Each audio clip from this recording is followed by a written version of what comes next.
Now, I wanted a break from smartphones and I'm sure you'd appreciate the same too. So today, let's take a look at this little portable smart speaker, the Botstone 200A. Hey guys, Ash here from C4 eTech, and if you do end up liking what you see in this video, please consider turning on notifications by hitting that bell icon. Let's go ahead, get this video started.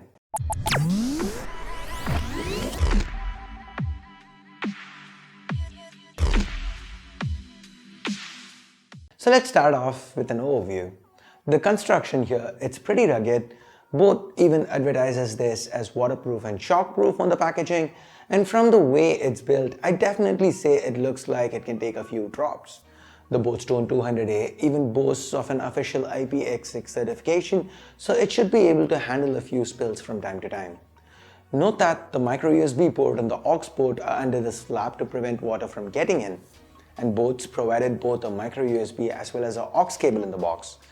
Would I have liked to see Type-C here? Probably, but hey, at this price point, can't really complain. Overall, I do like the build quality here. While the 200A is a small speaker, it's not fit in your pocket small.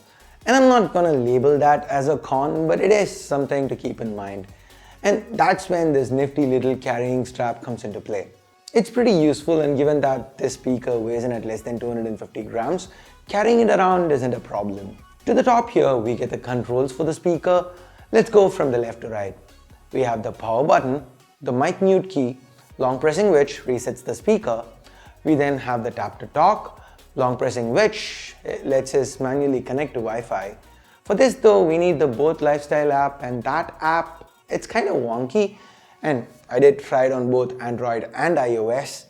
Anyway, moving on, next up we have the volume up button. Long pressing that toggles the Bluetooth mode. And finally we have volume down. This one has no long press functionality. Now it's weird that despite having so many keys, there is no track skip option. Now the buttons themselves, they feel a little mushy, and we had to press them a little hard for them to register. But that seems to be by design. It seems intentional, as both have placed the buttons under a protective cover that surrounds the sides of the speaker. Though there is a tap to talk button, Alexa hot word detection is present and works really well. At the bottom edge of these buttons, we have 3 mics. These are pretty good and can pick up your voice even while music is playing. We tried summoning Alexa while playing Despacito at full volume nonetheless, and it worked. In fact, we tried out most of the Alexa powered services like playing different songs, setting an alarm, or even ordering a pizza, and they all worked fine. Additionally, the Botstone 200A can also be controlled from the Alexa app on the phone, and the best thing here is that this tiny speaker has full Alexa functionality, the likes of which you'd get from any Echo device. And there is an option to download even more skills if you want to control, say, your smart home appliances via Alexa. Now remember how I said there are no physical keys to skip tracks? Well, this one doesn't really make up for it. For what it's worth, we can switch tracks via voice commands using Alexa. Now since this is a smart Bluetooth speaker, we have Wi-Fi as well as Bluetooth 4.1 on board, but the Wi-Fi antennas aren't really too strong. We had to keep it in the same room as the router to get a decent connection. Now that said, it is worth keeping in mind that this is a portable speaker, so it is aimed more at people who are going to be using a hotspot to use Alexa. So you're supposed to be keeping it close to your phone, and in which case it shouldn't be an issue really. The range, while not great, it is still not bad. And Bluetooth is great. We didn't have a connection issue even when we stepped outside the room for a bit. So far we've been seeing the smart part of this smart speaker. Let's now take a look at the speaker part of the smart speaker. And here I was actually pleasantly surprised by the sound output. The Botstone 200A is pretty loud for its size. It's rated at 3 watts, and like most Boat products that we've tested in the past, it's bass heavy. At full volume, you can actually feel this little speaker vibrate.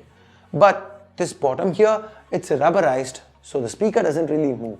If you set it on a table, that is exactly where it's going to remain.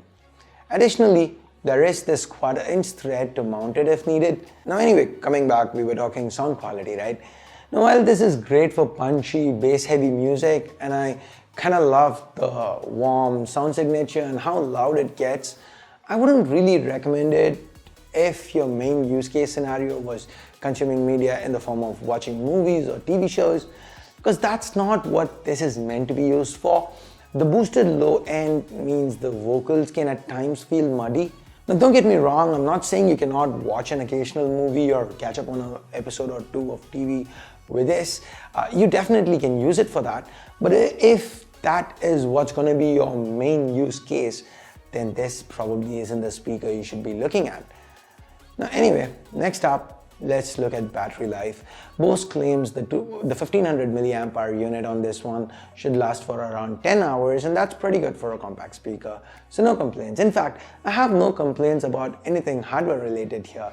My only gripe with this speaker has gotta be with that Boat app. We suffered a few crashes and lost connections, and like I said earlier, it was pretty wonky, and I hope Boat can fix it with an app update. So the Boat Stone 200A costs 1500 rupees.